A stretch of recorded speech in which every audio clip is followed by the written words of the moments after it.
How was last week? How do you feel like you played last Saturday?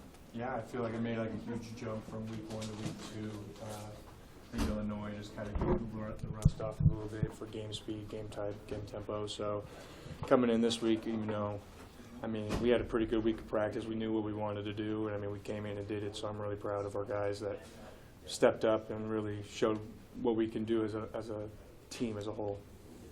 When you look at the numbers, I think 1 sack and a couple tackles for loss, it may not look like the most disruptive outing, but I guess if you go a little bit further than that, how'd you feel like the guys up front played overall?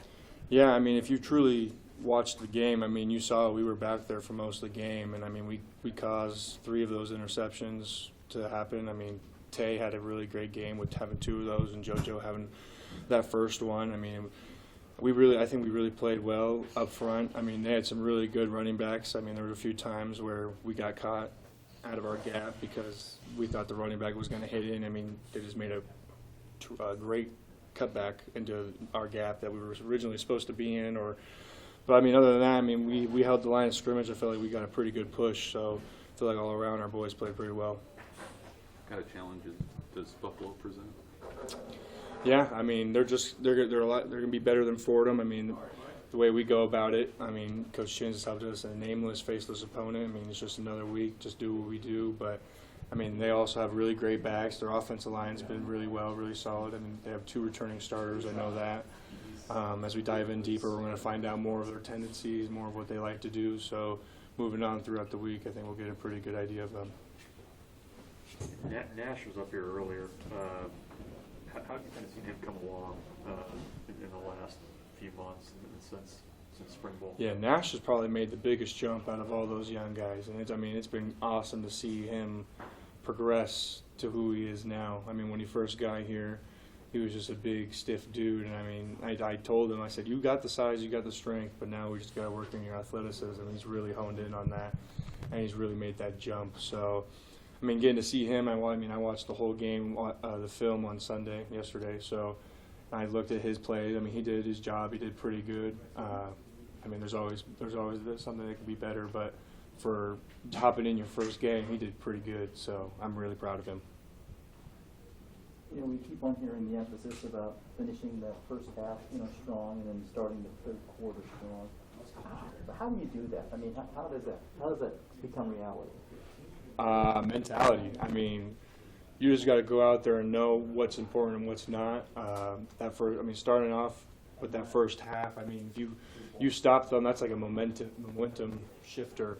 So you stop them from scoring, or you go out there and get a score. The momentum's on our side, and then you come out and I feel like that's kind of like the last big punch you need for that second half is that first drive when either you hold them to a score or from not scoring, and then, or if we're on offense, I mean, we score on that first drive. I really feel like that's it just gives us the momentum we need to go out throughout the game and play the way we play. Is that something you can practice or anything like that? Or?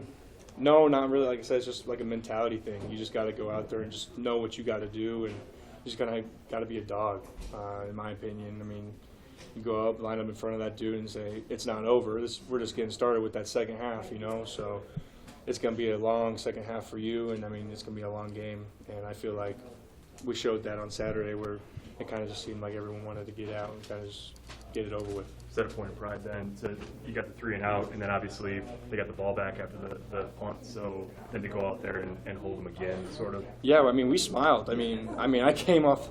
I don't even know what happened. I came off the field and I literally sat down for a second, and all I hear is sudden change, sudden change. And I was like, what just happened? So I mean, we went back out there, and I kind of made a joke to the ref. I asked him what happened. He told me he muffed the punt, and I was like, oh, okay. And I mean, we really came out.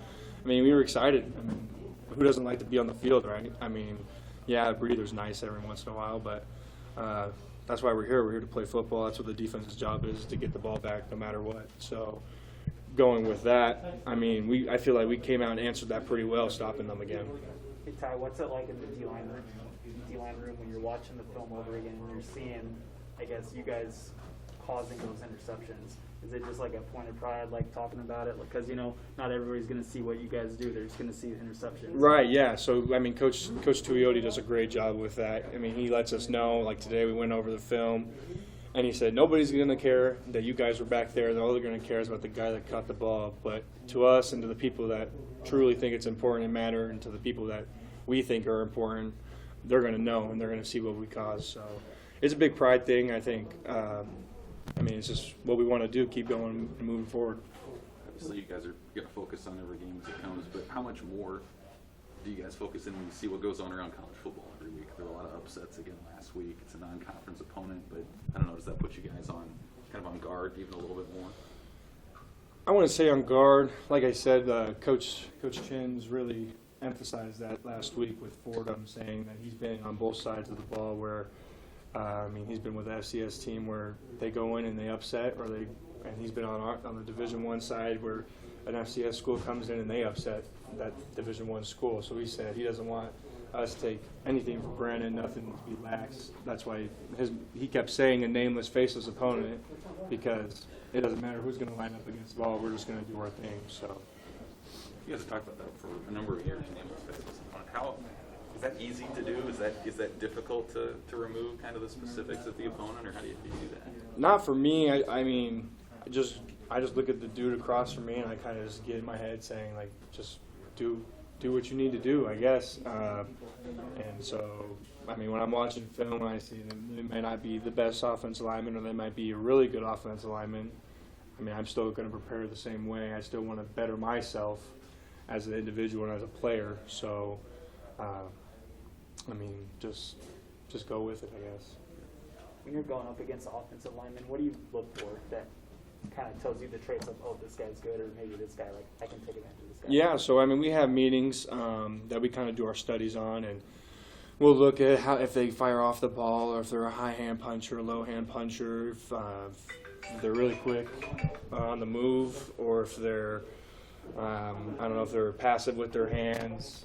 Do they cut? I mean, we really do dive in deep, and we're each assigned a player every week to study, and we come together on Thursdays for our pass rush, and then on Friday morning we do our the D-line does a little run study as well. So, I mean, it's nothing easy. I mean, we really do dive in and try to dissect what kind of offensive lineman we're going to go against. How much fun is film on a Sunday or Monday when you get so many guys that get to play and you get to watch, Marquise Black get some snaps, or Raquan or Jalen, all those guys, and you get to see them all? I was happy. I mean, it was awesome to see them out there. I mean, they put in the hard work. They put in that work over the summer. Marquise did pretty good for being out there his first time. So did Chris Walker. I mean, he's been here a while, but I mean, just to see him get some game reps too. I mean, it's really good to show that it doesn't matter who we put out there, we're still going to kick some ass. You know what I'm saying? So, I mean, I'm really proud of the guys that went out and then played after us. I mean, that just shows me and gives me the confidence that they can play if I go down, if we need them, or if somebody goes down. Yes, for Ty. Thank you, guys. Thank you.